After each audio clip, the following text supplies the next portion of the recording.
नागलोक ने कई शक्तिशाली नागिनें देखी हैं, लेकिन शेषा जैसी शायद ही कोई हुई हो, क्योंकि उसकी कहानी सिर्फ शक्ति की नहीं थी। यह कहानी थी प्रेम की, जुनून की, विश्वासघात की और धीरे धीरे अंधकार में खो जाने की। शेषा शिवन्या की बहन थी। वे साथ बड़े हुए थे, साथ लड़े थे और एक समय ऐसा था जब शिवन्या को लगता था अगर पूरी दुनिया भी उसके खिलाफ हो जाए तो भी शेषा कभी उसका साथ नहीं छोड़ेगी। यही हमारा रिश्ता, यही हमारा प्यार। लेकिन वो गलत थी। महाशिवरात्रि की वो रात आज भी वह भूल नहीं पाई। नागमणि के लिए उसके माता पिता का कत्ल कर दिया गया। अंकुश, वीरेन, शैलेश, सूरी और यामिनी, इन 5 लोगों ने उसकी दुनिया उजाड़ दी। उस रात उसने सिर्फ अपने माता पिता नहीं खोए, उसने सब कुछ खो दिया। लेकिन उसी रात उसने एक कसम खाई, बदले की, और उस कसम में शेषा उसके साथ थी। 20 साल तक उन्होंने सिर्फ उसी दिन का इंतजार किया जब उन सबको उनके किए की सजा मिलेगी। उन 20 सालों में शेषा सिर्फ उसकी बहन नहीं थी, वो उसकी ताकत थी। कई बार उसे लगता था कि वो उससे भी ज्यादा मजबूत है, क्योंकि जहाँ वह भावनाओं में बह जाती वहाँ शेषा हमेशा साफ सोचती थी। उसे इंसानों पर कभी भरोसा नहीं था और वो बार बार उसे यही कहती। तुम अपना मकसद भूल गई हो या फिर ये भूल गई हो कि ऋतिक एक इंसान। फिर ऋतिक उसकी जिंदगी में आया। शुरुआत में वो भी सिर्फ उनकी योजना का हिस्सा था। उसे उसके घर में जाना था, उन लोगों तक पहुंचना था जिन्होंने उसके माता पिता को मारा था।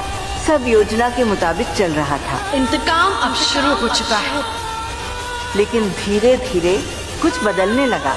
वह बदलने लगी। ऋतिक के लिए उसके मन में भावनाएं आने लगी और शेषा ने ये सबसे पहले महसूस किया। वो उसे रोकती थी। फिर ऋतिक, सिर्फ उसी के बारे में सोचती रहती हो तुम? समझाती थी। धीरे धीरे शेषा खुद भी बदलने लगी थी। पहले उसने ध्यान नहीं दिया, लेकिन फिर छोटी छोटी बातें नजर आने लगी। ऋतिक का जिक्र आते ही उसका चुप हो जाना, उसका बेचैन होना, उसका गुस्सा करना। शिवन्या शेषा को बचपन से जानती थी। उसके चेहरे पर क्या चल रहा है वह समझ जाती थी और तभी पहली बार उसे एहसास हुआ। मेरे और ऋतिक के बीच में गलतफहमी पैदा करके तुम्हें लगता है कि तुम ऋतिक को पालोगी? शेषा को ऋतिक से लगाव होने लगा था। अब नागमणि और ऋतिक, यही मेरी जिंदगी का मकसद है। और वही जिद उन दोनों के बीच पहली दरार बन गई।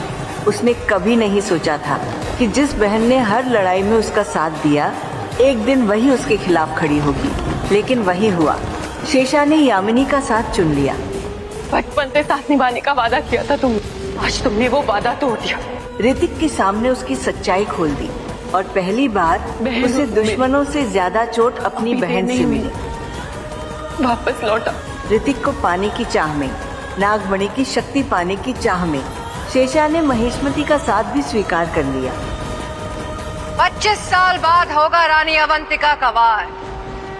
महिष्मति नागमणि तक पहुंच सकती थी और उस रात शेषा उसके साथ खड़ी थी। लेकिन अंत में वो हार गई और महिष्मति के साथ 25 साल के लिए कैद हो गई।